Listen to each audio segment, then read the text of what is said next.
vamos a empezar entonces con el doctor Alonso Ramírez. Él es pastor de la Iglesia Reformada Presbiteriana, Evangélica Presbiteriana del Perú, y también es director del seminario del mismo nombre. Él es originario de la ciudad del área de Cajamarca, ¿verdad?, en Perú. Así que le damos la bienvenida. Él es también profesor en el Seminario Reformado Las Américas, y él va a estar hablando de la predicación de la palabra de nuestro Dios como la marca primera y fundamental. Así que le damos la bienvenida al doctor Ramírez.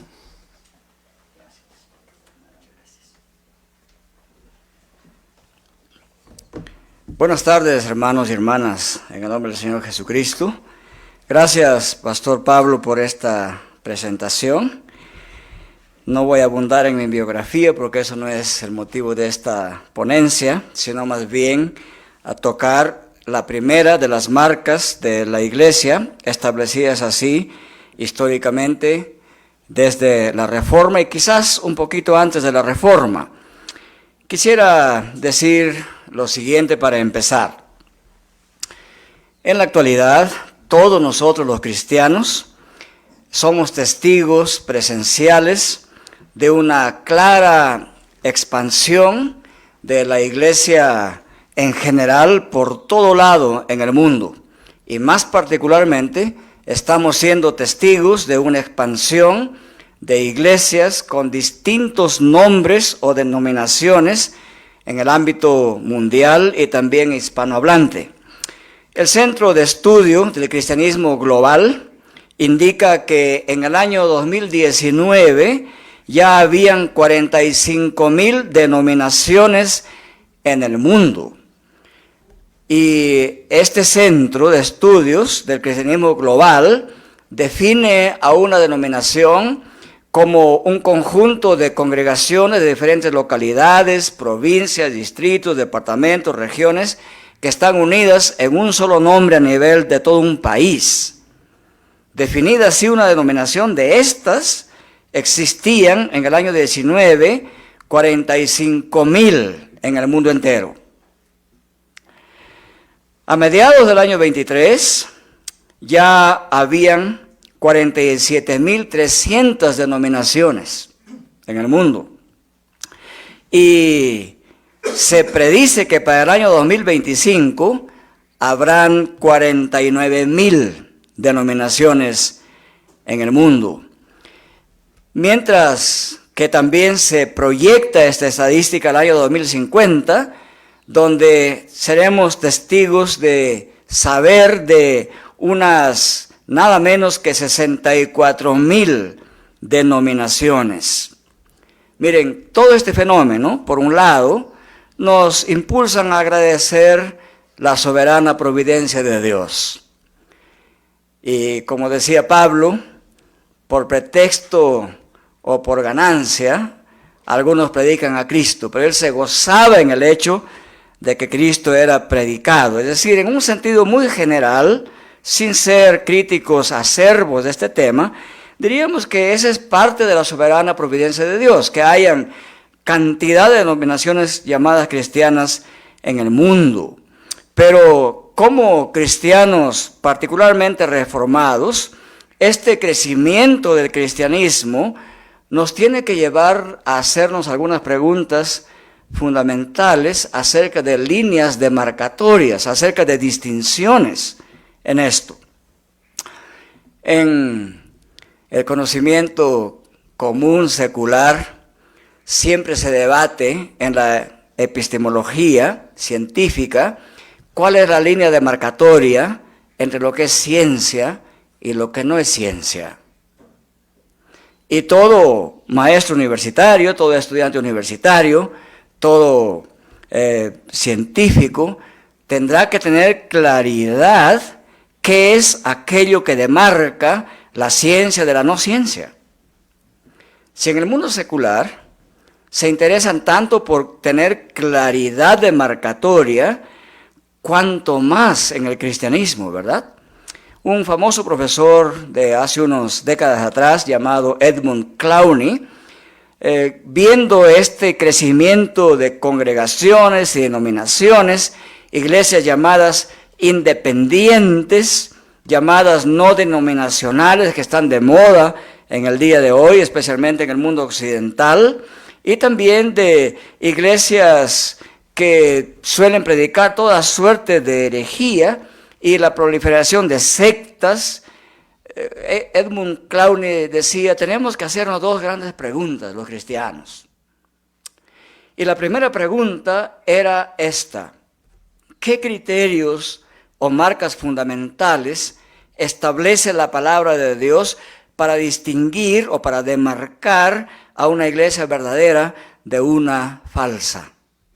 Es una pregunta necesaria, dado este fenómeno de expansión del número de iglesias en el mundo. Y la segunda pregunta que habría que hacerse, decía Edmund Clowney, es esta: ¿ayudarían tales marcas para relacionar grupos llamados cristianos con la iglesia verdadera de Cristo? Esto nos proyecta esta imagen. Todo investigador en el mundo secular, cuando va a interpretar un fenómeno, ya sea un fenómeno social, un hecho social, un hecho científico, una situación de conocimiento, se establecen modelos. Se define un modelo y cuando ese modelo se lo impone en una realidad y esa realidad calza con ese modelo, se define qué es eso. Esa es la idea de marcas. La idea de las marcas es definir unos elementos claves que no pueden dejar de existir en un grupo que se llame cristiano para ser catalogado como cristiano. Es como si estableciéramos un poco número de tallas en los cuales la vestimenta calce bien. Esa es la idea de marcas. Más adelante voy a definir un poquito qué querían decir con marcas. En tiempos de la Reforma, también aparecieron varias agrupaciones que se reclamaban cristianas, y algunas particularmente se reclamaban reformadas. Entonces, los reformadores se hicieron esta pregunta, tanto en el campo luterano como en el campo calvinista. Pero fue Juan Calvino el que primero aportó un estudio sistemático acerca de estas líneas demarcatorias o marcas demarcatorias para saber si una iglesia que se reclamaba ser cristiana lo era verdaderamente. Entonces, eso nos lleva a su primer tratado grande de, nosotros diríamos hoy día, teología sistemática. Él le llamó a ese tratado la institución de la religión cristiana. Y ahí en esa obra, en el volumen 2, en el libro 4, que trata sobre eclesiología, en los capítulos 1 y 2, en la traducción de Casiodoro de Reina, que abarca las páginas 803 a la 836, y digo esto para que los que están estudiando vayan a esas páginas directamente si no quieren soplarse las 802 páginas anteriores, ¿verdad? Entonces, en la página 803 a la 836, en esta obra, Juan Calvino comprendió con claridad que la Biblia, y en especial el Nuevo Testamento, Cristo y sus apóstoles hablaron de estas marcas de la iglesia en forma clara. Y ciertamente podemos ver que en los escritos del Nuevo Testamento se habla de estas marcas, aunque no se les llame marcas. Voy a leer 4 pasajes que son claves para entender qué es esto que marca una iglesia verdadera de una iglesia que no lo es. Y vamos primeramente al capítulo 8 del Evangelio según San Juan, en el versículo 31, dice así: dijo entonces Jesús a los judíos que habían creído en él: si vosotros, miren el lenguaje condicional, este es de la lógica si P entonces Q, ¿verdad? Si vosotros permaneciereis en mi palabra, esa es la primera marca. seréis verdaderamente mis discípulos. Y la agregación de discípulos de Cristo constituye la iglesia de Cristo. Entonces ya está implicándose aquí que si hay una manera de distinguir verdaderos discípulos de falsos discípulos. Y la condición es esta: si permanecen en mi palabra, esos son verdaderos discípulos. O sea, la palabra de Dios y la persona que cree en Cristo y permanece en esa palabra, y aquí la palabra significa la doctrina de Cristo, ese puede ser catalogado como verdadero discípulo de Cristo. Entonces, de aquí se puede deducir que ciertamente Cristo mismo estableció esta línea demarcatoria entre los que son verdaderos discípulos y los que no lo son. Y por extensión, en quién es una iglesia verdadera y la que no lo es. Y el segundo pasaje está en Juan 10, y voy a leer unas partes de este capítulo 10, versículo 3. A este, o sea, al verdadero pastor, a este abre el portero. Y las ovejas, que aquí son la metáfora para hablar de discípulos, las ovejas oyen su voz. Y oyen, en el texto original, no es un mero escuchar, es oír con la intención inmediata de obedecer y de hacer lo que escucha. Entonces, los discípulos de Cristo oyen la voz de Cristo, es decir, escuchan la predicación de la palabra y doctrina de Cristo. Y Él llama a sus ovejas por su nombre. Hay una relación íntima de comunión entre el discípulo y el maestro, entre el creyente y Cristo.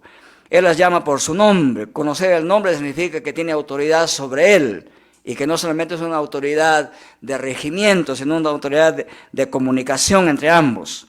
Y luego dice así: y va delante de ellas.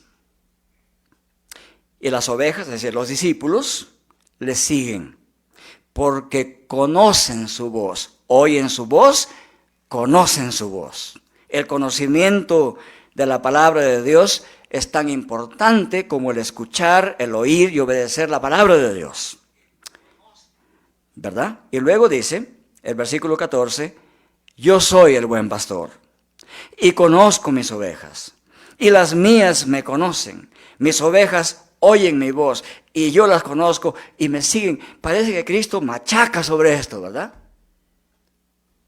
Oír, saber, conocer. Este conocer no se refiere a un conocimiento genérico, es un conocimiento íntimo relacional. Es aquel conocimiento mediante el cual Adán conoció a Eva, y como consecuencia de ese conocer a Eva nació Abel o Caín, o más adelante Set. Eso no es un conocer general como nosotros lo entendemos el día de hoy, es un conocimiento de relación íntima, de interpenetración en ese conocimiento. Y eso es lo que destaca aquí Jesús. Yo soy el buen pastor, conozco mis ovejas, tengo relación con ellas, oyen mi voz, me siguen, estamos inextricablemente relacionados con las ovejas. Y las mías me conocen. Y mis ovejas, mi propiedad, mi rebaño, oyen mi voz. Y yo las conozco. Ellas me conocen, yo las conozco, relación íntima. Y como consecuencia, me siguen. La iglesia de Cristo es seguidora de Cristo. Un discípulo de Cristo es un seguidor de Cristo. Y esa es la definición de discípulo, seguidor. Y Juan capítulo 18, versículo 37, finaliza el versículo 37 diciendo: todo aquel que es de la verdad, oye mi voz. ¿Cómo se distingue una iglesia verdadera de la falsa? La iglesia verdadera oye la voz de Cristo. La iglesia falsa está dispuesta a escuchar bromas, chistes, cuentos, fábulas, poesías acerca de cualquier cosa, pero no la verdad de Cristo. Eso hace una gran diferencia.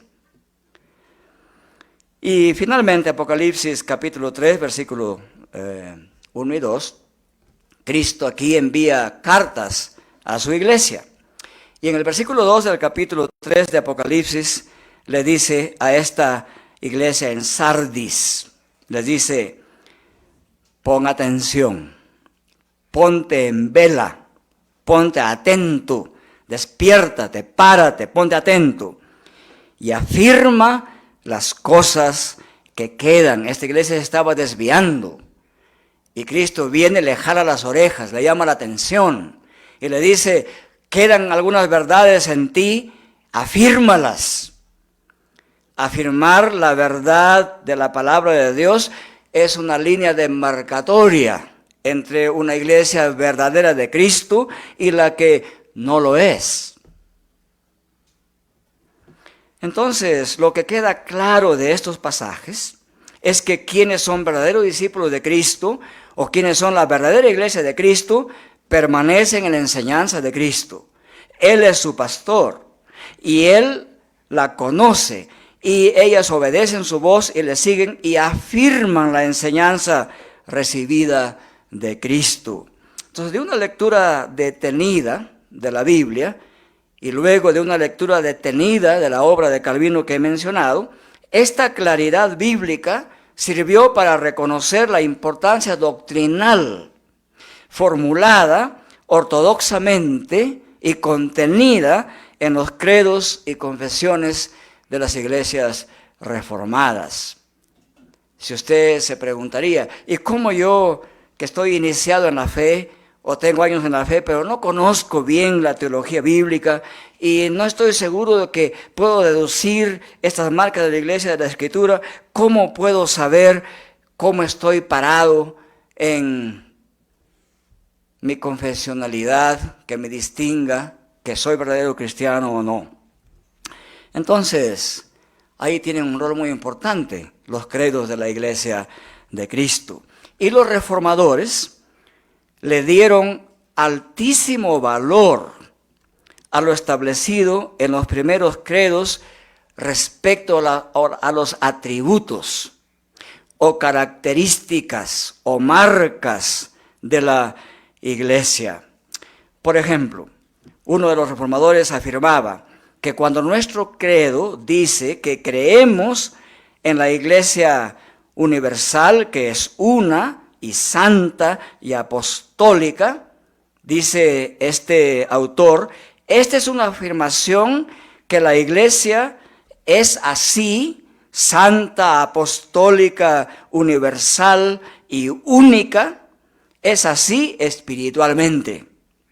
En consecuencia, no se refiere a una iglesia o a una denominación en particular.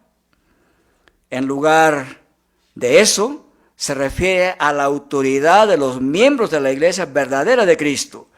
Y Calvino este punto lo puso de una manera meridianamente clara, diciendo así, que la iglesia universal de Cristo es una multitud de gentes de acuerdo con la verdad de la palabra de Dios y con la doctrina de su palabra, aunque procedan de naciones diversas y residan en muy remotos lugares, pero que están unidas entre sí con el mismo vínculo de religión. Bajo esta iglesia universal, dice Calvino, están comprendidas todas las iglesias particulares que están distribuidas en las ciudades y en los pueblos, de modo que cada una de ellas, y con justo derecho, tiene el nombre y la autoridad de iglesia.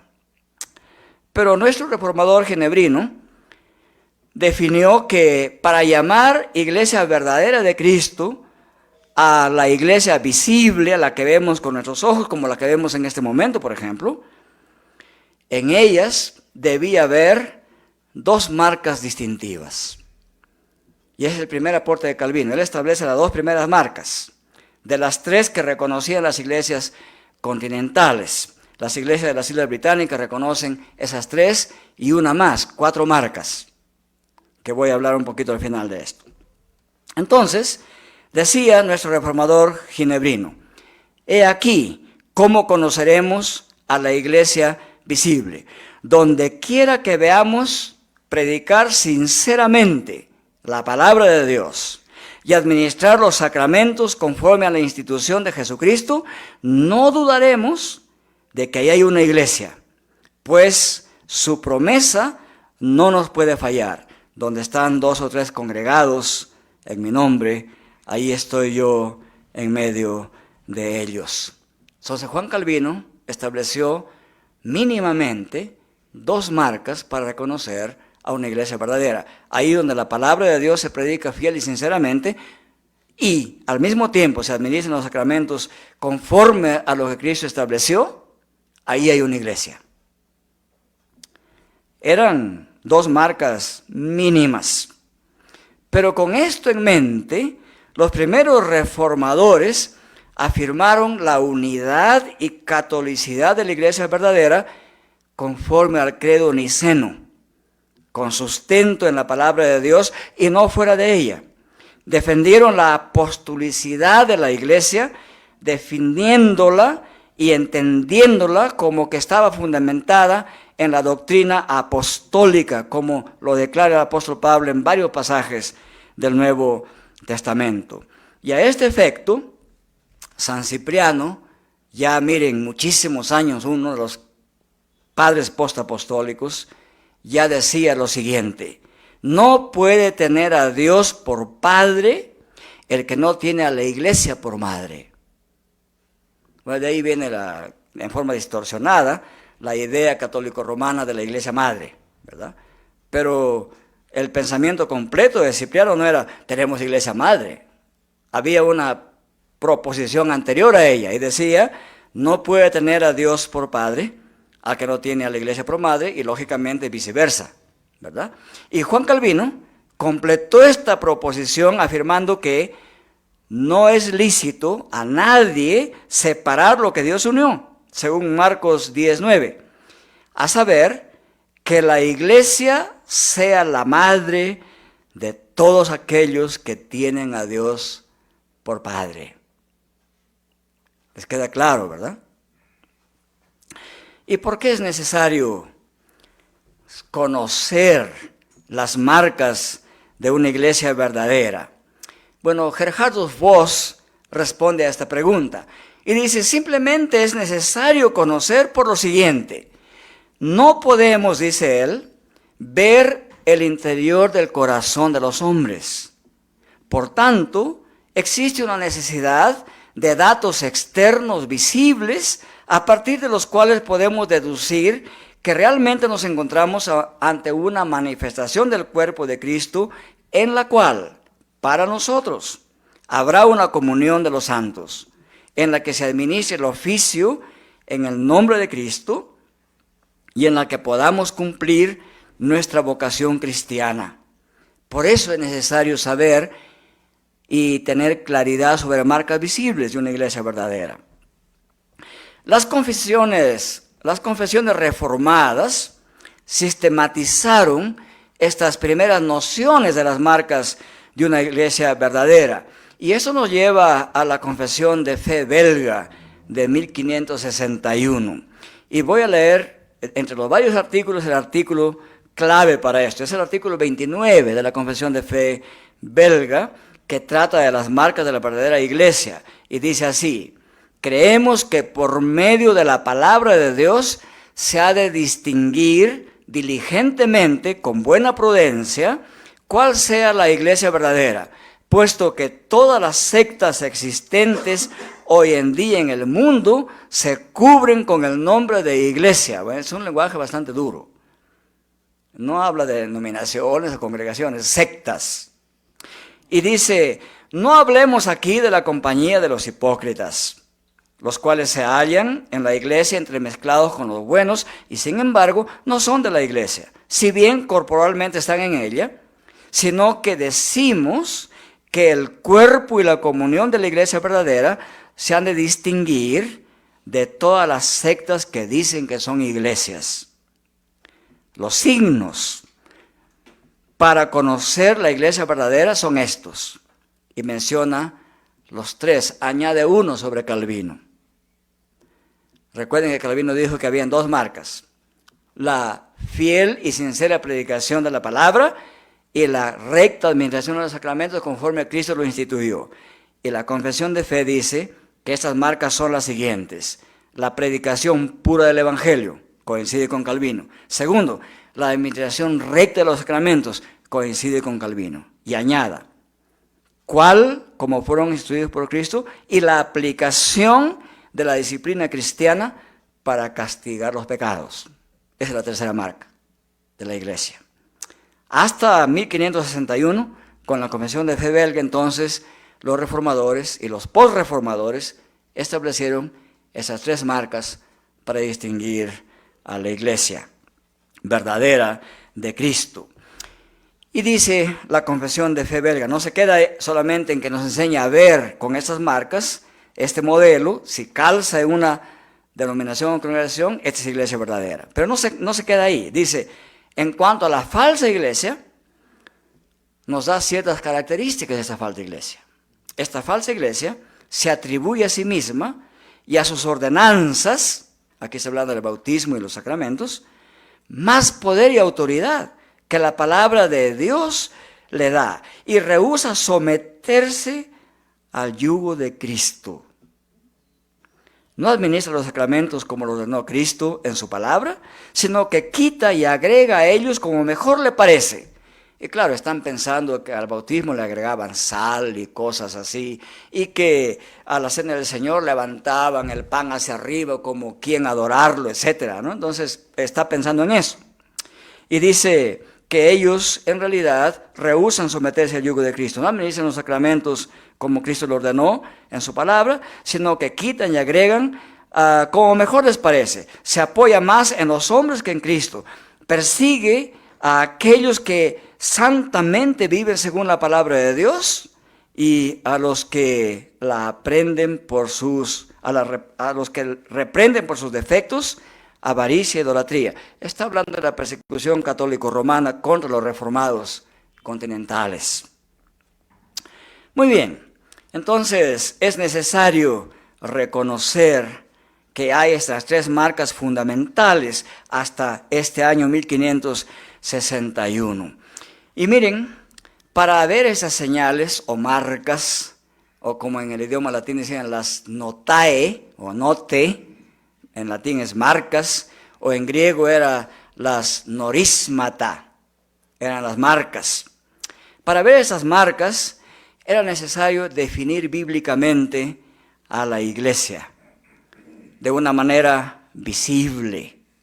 Y entonces, otra vez volviendo a Edmund Clowney, él decía así: la ciencia del comportamiento, antropología, psicología, etc., la ciencia del comportamiento no pueden ser el punto de partida para el orden espiritual de la iglesia, porque esas ciencias no apoyan el autosacrificio del líder siervo que se deriva de la teología de la cruz, o la apelación a la autoridad de la palabra de Dios que nos enseña cómo se marca el orden en la iglesia. Y a este efecto, como un desarrollo a los documentos de la postreforma continental, la Confesión de Fe de Westminster de 1647, miren, de 1561 a 1647 se ha recorrido un buen tiempo, casi 100 años, ¿verdad? Y entonces la Confesión, sin ignorar estos documentos, pero desarrollando sobre ellos, para el efecto de saber cómo es una iglesia visible, introdujo toda una sección en el capítulo 25 en la Confesión de Fe de Westminster. No voy a leer todos sus capítulos, pero voy a leer la sección número 4, que dice así: la Iglesia Universal ha sido algunas veces más y otras veces menos visible. Las iglesias locales, las cuales son parte de la Iglesia Universal, son más puras o menos puras, según, aquí está cómo se distingue, cuánto es más pura, cuánto menos pura, según como sea enseñada y abrazada la doctrina del Evangelio, según se administren los sacramentos y se celebre en ellos con mayor o menor pureza la adoración pública. Y esa es la cuarta marca. O sea, no solamente predicación pura de la palabra, no solamente la recta administración de los sacramentos tal cual Cristo los instituyó, y no solamente la aplicación de la disciplina, sino también la pureza de la adoración pública. Entonces, con esto podemos hablar de la primera marca, con este contexto general. Y esta primera marca de la iglesia pura o verdadera de Cristo es la sincera, fiel, sana predicación de la palabra de Dios. O lo que en nuestro tiempo, en la teología reformada, se llama la primacía o la centralidad de la predicación de la palabra de Dios. Hace ya más de un siglo, Gerhardus Voss decía sobre esto lo siguiente: la proclamación pura es simultáneamente una confesión pura. Al mismo tiempo, sin embargo, la iglesia nuestra, a través de esta proclamación, que entiende y ejerce su llamamiento como madre de los creyentes, el ministerio de la palabra es el medio ordenado por Dios para mantener la iglesia y para continuarla. Una iglesia, decía Voss, que abandona este ministerio, al menos en sus elementos fundamentales, dejaría de ser madre de los creyentes. Noten que él es muy calvinista en ese sentido. Sería un golpe contra la señal y el sello para la continuación del pacto de Dios. Abandonar el ministerio de la palabra equivale a poner en peligro la continuidad de la iglesia. Y Juan Calvino decía que no se puede edificar sino por la predicación externa, y que los santos no se mantienen unidos entre sí por otro vínculo que no sea el de guardar el orden que Dios ha establecido en su iglesia para aprender y aprovechar de Cristo. Y para ello, dice Calvino, que Dios ordenó en la Torá o en su palabra o en la ley que el pueblo se reúna en el templo para ser edificados con la palabra. Y esto implica lo que menciona el libro del profesor Berry. Esto implica entonces que allí se reunían para conocer la palabra, para aplicar la palabra, para escuchar todo el consejo de Dios, y que también la persona y obra de Cristo sea entendida y aceptada como la expresión de la fe en Él. No basta decir yo creo en Cristo. Cualquier teólogo reformado le va a preguntar, ¿y qué es lo que crees de Cristo? Lo que implica, ¿qué crees de su persona y de su obra? Como el capítulo 4 de Romanos lo establece con suma claridad. Y el Catecismo de Heidelberg, en la pregunta 65, respondiendo a esa pregunta acerca del Espíritu Santo, dice así: del Espíritu Santo, que obra la fe en nuestros corazones por medio de la predicación del Evangelio y la fortalece mediante el uso de los sacramentos.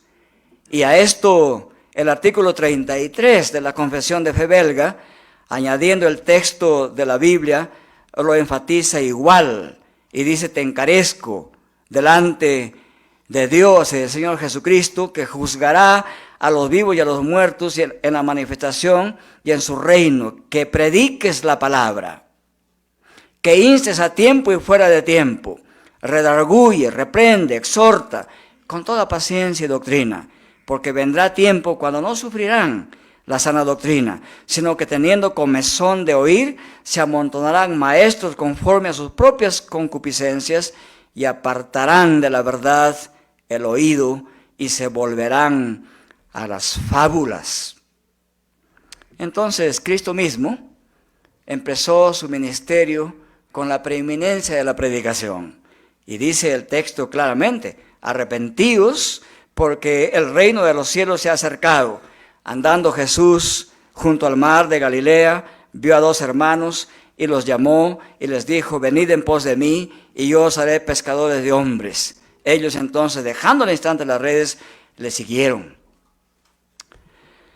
Habiendo dado este ejemplo de predicación y enseñanza del propio Jesucristo, él mismo concluyó su ministerio personal en esta tierra, ordenando a sus discípulos: id por todo el mundo, a todas las naciones, bautizándolos en el nombre del Padre y del Hijo y del Espíritu Santo, enseñándoles, lo cual implica predicándoles, que guarden todas las cosas que yo he mandado, y he aquí el principio de Emmanuel: yo estoy con vosotros hasta el fin del mundo. Entonces, la Biblia afirma la promesa de que el Espíritu Santo aplica la palabra de Dios, de modo que hace su obra regeneradora de conversión por el Espíritu Santo en el corazón de los que escuchan su palabra, y así engendra discípulos de Cristo.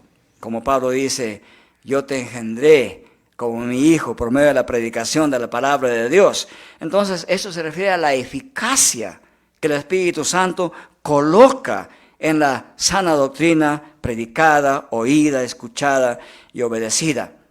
Esto es lo que constituye la potencia de Dios, según 1 de Corintios 2, 4 y 5. Eso que le llaman la dunamis de Dios, la potencia de Dios. Y mediante el Evangelio, los creyentes reciben el Espíritu para predicar la fe. Gálatas 3, 2. Y este Evangelio comunica la salvación de parte de Dios. Entonces, no se puede dejar de subrayar la centralidad de la predicación del Evangelio como primera marca para distinguir una iglesia verdadera de la que no lo es. Cristo mismo afirmó esto: ¿cómo pues invocarán a aquel en el cual no han creído? ¿Y cómo creerán en aquel de quien no han oído? Predicación, ¿verdad? ¿Y cómo oirán? O sea, sin que alguien les predique. Con claridad lo dice Pablo, ¿no? ¿Y cómo predicarán si no fueren enviados? Como está escrito: cuán hermosos son los pies de los que anuncian la paz, de los que anuncian las buenas nuevas. Mas no todos obedecieron al Evangelio, pues Isaías dice: Señor, ¿no han creído a nuestro anuncio? Así que la fe es por el oír, y el oír por la palabra de Dios. No se puede menoscabar, no se puede menospreciar, no se puede desdeñar de la centralidad de la predicación de la palabra de Dios como la marca que distingue a una iglesia verdadera de Cristo. Donde no hay palabra de Dios predicada con claridad, no hay iglesia verdadera. Incluso el texto bíblico va más allá y está instando que la predicación de la palabra implica hacer un uso correcto y preciso y una enseñanza correcta y precisa de la palabra de Dios. Hay un texto que es muy fuerte en ese sentido y dice Pablo a Timoteo: procura con diligencia presentarte a Dios aprobado, como obrero que no tiene de qué avergonzarse, que usa ortodoxamente la palabra de verdad.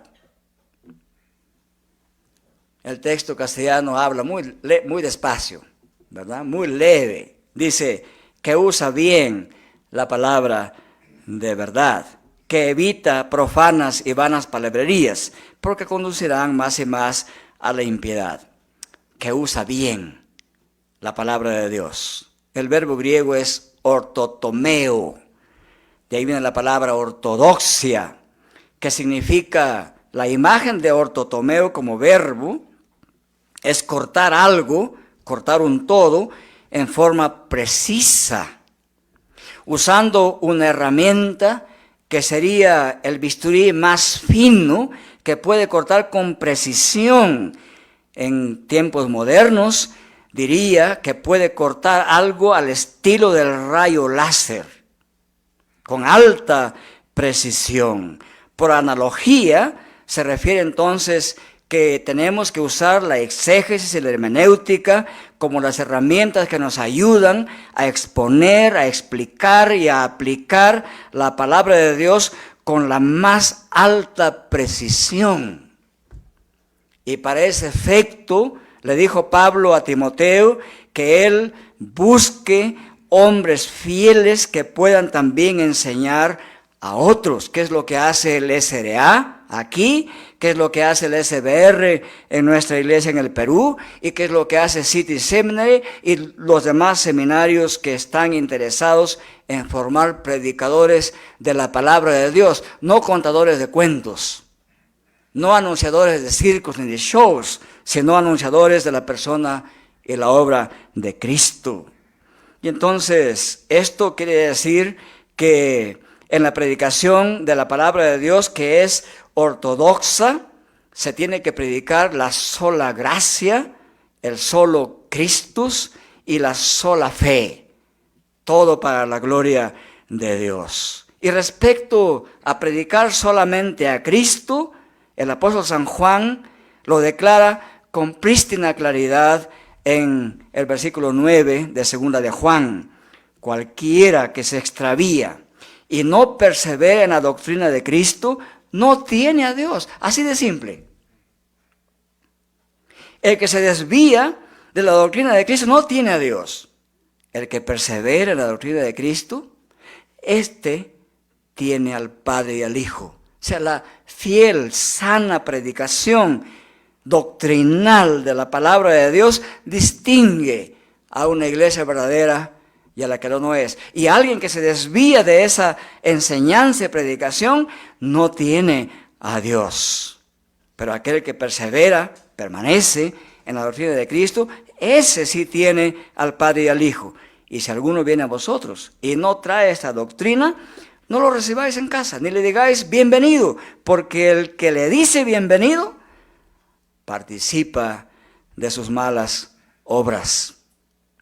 Y respecto a la predicación de la sola gracia, el apóstol San Pablo en el capítulo 1, versículos 6 al 9 de Gálatas lo expresa también con meridiana claridad. Y dice: estoy maravillado de que tan pronto os hayáis alejado del que os llamó por la gracia de Cristo para seguir un evangelio diferente. No que haya otro evangelio, sino que hay algunos que os perturban y quieren pervertir el evangelio de Cristo. Sí hay una predicación pervertida del evangelio de Cristo, que tenemos que saber reconocerla. Mas si aún nosotros o un ángel del cielo os anunciare otro evangelio diferente del que os hemos anunciado, sea maldito o anátema. Como antes hemos dicho, también ahora lo repito: si alguno os predica diferente evangelio del que habéis escuchado y que está aquí contenido en esta palabra de Dios, diríamos hoy, sea anátema o maldito. Y Juan Calvino refinó bien esta marca de la iglesia al añadir que la palabra verdadera debe ser escuchada con reverencia. Es una cita larga, no voy a leer toda la cita, pero él dice: porque tanto aprecia el Señor la comunión de su iglesia, que tiene como traidor y apóstata de su religión cristiana a todo aquel que de manera contumaz se aparta de cualquier compañía cristiana en que se hallare el ministerio verdadero de la palabra de Dios y de sus sacramentos.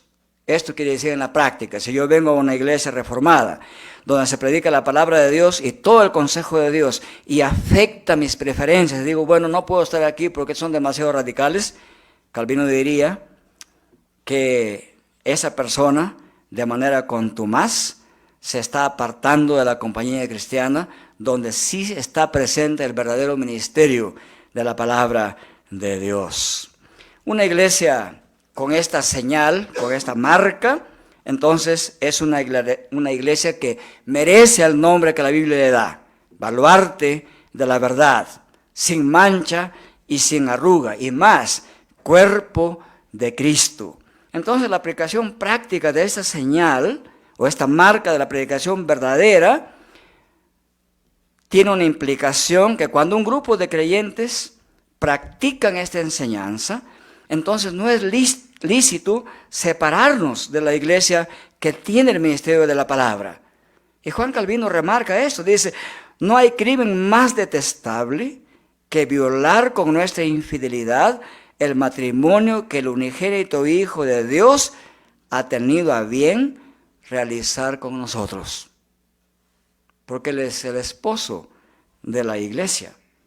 Y añade en esta larga sección que he dicho de la institución, añade lo siguiente: cuán peligrosa, o mejor dicho, cuán perniciosa es cuando entra en el corazón de los hombres esta tentación de apartarse de la congregación en que se ven las señales y marcas con que el Señor pensó distinguir su iglesia de manera sobreabundante. Entonces, cuando una congregación merece el nombre de Cristo, estamos hablando de una congregación donde la palabra de Dios es predicada, es oída, es respetada, es practicada. Por el contrario, dice Calvino, si se pretende ser reconocida como iglesia, no predicándose en ella la palabra de Dios, ni administrándose los sacramentos, no tengamos menor cuidado de huir de tal temeridad y soberbia, para no ser engañados con tales embustes. Ahora, esto parece radical, pero no. Juan Calvino estaba todavía en los principios de la Reforma. Él tenía espacio para diferencias en una iglesia. Él establece que hay asuntos de suma importancia y asuntos secundarios.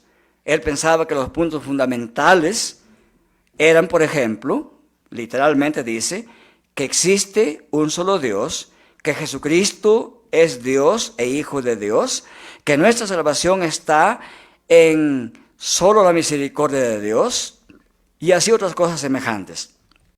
Y puede haber diferencia de opinión, dice, ¿no? Por ejemplo, ¿a dónde va el alma cuando muere la persona? Él no consideraba que era un punto fundamental. Y ahí podía haber libertad de opinión, decía él, con tal que no se ponga por terquedad que ello es fundamental, apelando a Filipenses 3:15. Y porque nadie, decía Calvino, hay quien lo sepa todo, ni un creyente que lo ignore todo. Sin embargo, nos pone una alerta. No es mi intento, dice, sostener aquí algunos errores por pequeños que sean, ni quiero mantenerlos disimulándolos y haciendo como que no los vemos. Lo que defiendo es que no debemos abandonar por cualquier disensión una iglesia que guarda su pureza y perfección de la doctrina principal de nuestra salvación y administre los sacramentos como el Señor los instituyó. Mientras tanto, si procuramos corregir lo que ahí nos desagrada, cumplimos con nuestro deber. A esto nos induce lo que el apóstol dice: si algo le fuere revelado a otro que estuviera sentado, calle el primero. Entonces, no es suficiente ver la forma externa de la iglesia. No es suficiente decir, aquí un lindo edificio, un lindo grupo de cristianos, muy amables, ¿verdad? Tienen ministros, tienen estudiantes de teología, presbíteros, diáconos, buen cafecito, buena comida, buenos libros, etc. No es suficiente eso, sino que ahí donde se honre y obedezca la voz de Cristo, y allí reine Él por su palabra, ya que la iglesia es el reino de Cristo, dice Calvino, y Cristo no reina más que por su palabra. ¿Quién dudará que es una mentira la creencia que nos quieren imponer de que el reino de Jesucristo está donde existe su cetro, esto es su palabra, que únicamente gobierna Cristo su reino por su palabra? Entonces, para él, la sincera predicación de la palabra de Dios con fidelidad y con sana doctrina, en contraposición a la falsa doctrina, caracterizaba una iglesia verdadera de una falsa.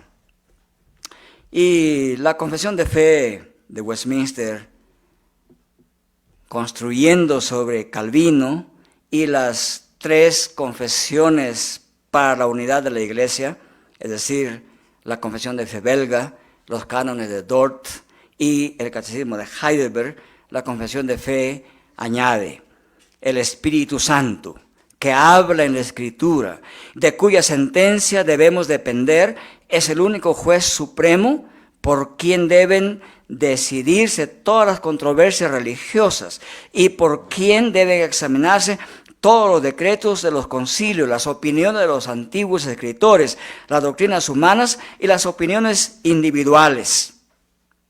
Y no se queda ahí la confesión de fe de Westminster. Dice, bajo el Evangelio, cuando Cristo, la sustancia, que manifestándose, Él en las ordenanzas por las cuales este pacto se dispensa, son la predicación de la palabra de Dios, la administración de los sacramentos del bautismo y la cena del Señor, los cuales, aunque inferiores en número y administrados en comparación del Antiguo Testamento, aún por su simplicidad, no son menos en su gloria. No obstante, ellos en este pacto son ofrecidos con más plenitud, obediencia y eficiencia espiritual todas las naciones, tanto judíos como gentiles. Y la sección 5 del capítulo 25 de la Confesión de Fe de Westminster declara que la predicación de la palabra de Dios debe ser una sana predicación. Y lo dice así: son partes normales de la adoración religiosa de Dios. La lectura de la palabra de Dios con temor piadoso, la sana predicación y el escuchar la palabra de Dios conscientemente en obediencia a Dios, con entendimiento, fe y reverencia, el canto de los salmos con gracia en el corazón, así como también la debida administración y digna recepción de los sacramentos instituidos por Cristo. Estas son parte de la adoración normal. Pero no solamente consiste en que se predique la palabra de Dios, es cómo debe tomarla el que escucha la palabra de Dios. Y el Catecismo Mayor de Westminster, respondiendo a la pregunta 160, que dice, ¿qué se exige de quienes escuchan la predicación de la palabra de Dios? El Catecismo establece que los miembros de la iglesia debemos escuchar la predicación en una actitud piadosa, con temor de Dios, que mostremos los frutos de ella en la manera de vivir, en la conducta. Y dice literalmente el Catecismo, de los que escuchan la predicación de la palabra de Dios, Dios exige que asistan a escucharla con diligencia, es decir, no con pereza. Esta mañana estoy que recién me despierto. Con diligencia, preparación y oración. Miren, esta es una crítica dura contra nuestra modernidad.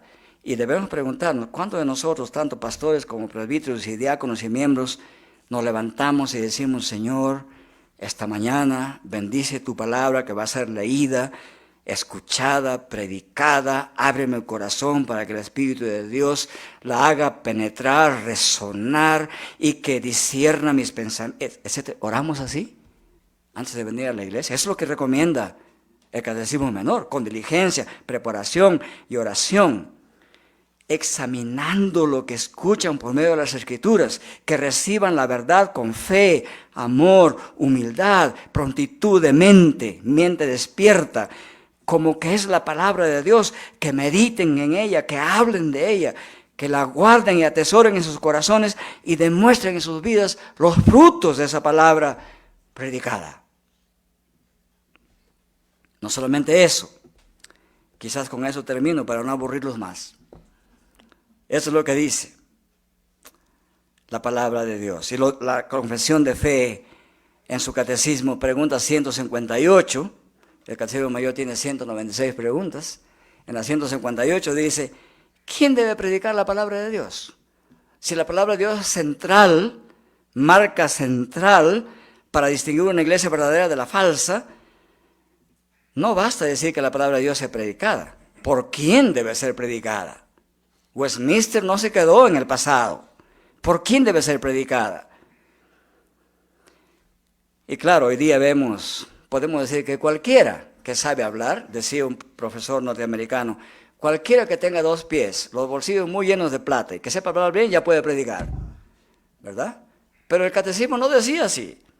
¿Quién debe predicar la palabra de Dios? Respuesta: la palabra de Dios debe ser predicada solemnemente por quienes están suficientemente capacitados, debidamente aprobados y llamados para este oficio. Y en la pregunta siguiente, 159, aclara cómo debe ser predicada la palabra de Dios por quienes son llamados a este oficio. Y dice: los que son llamados para trabajar en el ministerio de la palabra deben predicar la sana doctrina en forma diligente, a tiempo y fuera de tiempo, con claridad, no en palabras persuasivas de humana sabiduría, sino en demostración del Espíritu Santo y poder, con fidelidad, dando a conocer todo el consejo de Dios, con sabiduría, adaptándose a las necesidades y capacidad de sus oyentes, celosamente, con ferviente amor por Dios y por las almas de su pueblo, con sinceridad, buscando la gloria de Dios y la conversión, edificación y salvación de las almas del pueblo de Dios. Estos varones de Dios estaban pensando bien, y sus mentes estaban compenetradas con el desempeño excelente del oficio de la predicación. Y luego escribieron un documento que se llama La Forma del Gobierno Presbiterial. Y en ese documento decían así: el pastor es un oficial ordinario y perpetuo en la iglesia que profetiza acerca del tiempo del evangelio. Corresponde a su oficio, primero, orar por y con la congregación, haciendo las veces de boca del pueblo de Dios ante Dios. Y Gerhard Voss, comentando esto, dice: la verdadera iglesia es una iglesia que enseña, es una iglesia comulgante. Quien entra en contacto con su palabra, también entra en contacto con la raíz de su vida, de su santo caminar. Si la palabra de Dios está completamente ausente, allí también falta la iglesia. Y a uno no le está permitido bajo ninguna circunstancia tener comunión con tal congregación, a la cual, si esta iglesia que abandona la verdad fundamental y ya no descansa en el fundamento universal de la cristiandad, se le llama herética. La predicación de la palabra de Dios con estas características: fiel, sana, con la intención de que las almas sean edificadas, que el evangelio produzca por el Espíritu Santo salvación para la gloria de Dios. Esta predicación es una de las marcas centrales para distinguir una iglesia cristiana que sea de Cristo y la que no lo es. Amén. Nuestro Padre, gracias por esta oportunidad que nos da de dirigir nuestra mente y nuestra atención y nuestro corazón y todas nuestras emociones a la centralidad de la predicación de la palabra de Cristo como marca visible, central, fundamental de una iglesia verdadera. Padre, reconocemos que hemos fallado en mucho en esto, que como pastores no hemos sido diligentes suficientemente. Nos arrepentimos, oh Dios, y le suplicamos que por su gracia y misericordia ponga en nosotros ese espíritu profético, apostólico, sacerdotal, de predicar su palabra, no para aparecer como eruditos o sabios en sí mismos, sino que seamos encontrados transmitiendo lo que usted quiere que su pueblo escuche y que está contenido en las Santas Escrituras. Apártenos, oh Dios, de todo pensamiento mundano en la predicación y ayúdenos a predicar con humildad, dejándonos en sus manos ser instrumentos de Cristo. Se lo suplicamos en el nombre de nuestro Señor, Rey, Redentor y Salvador Jesucristo. Amén.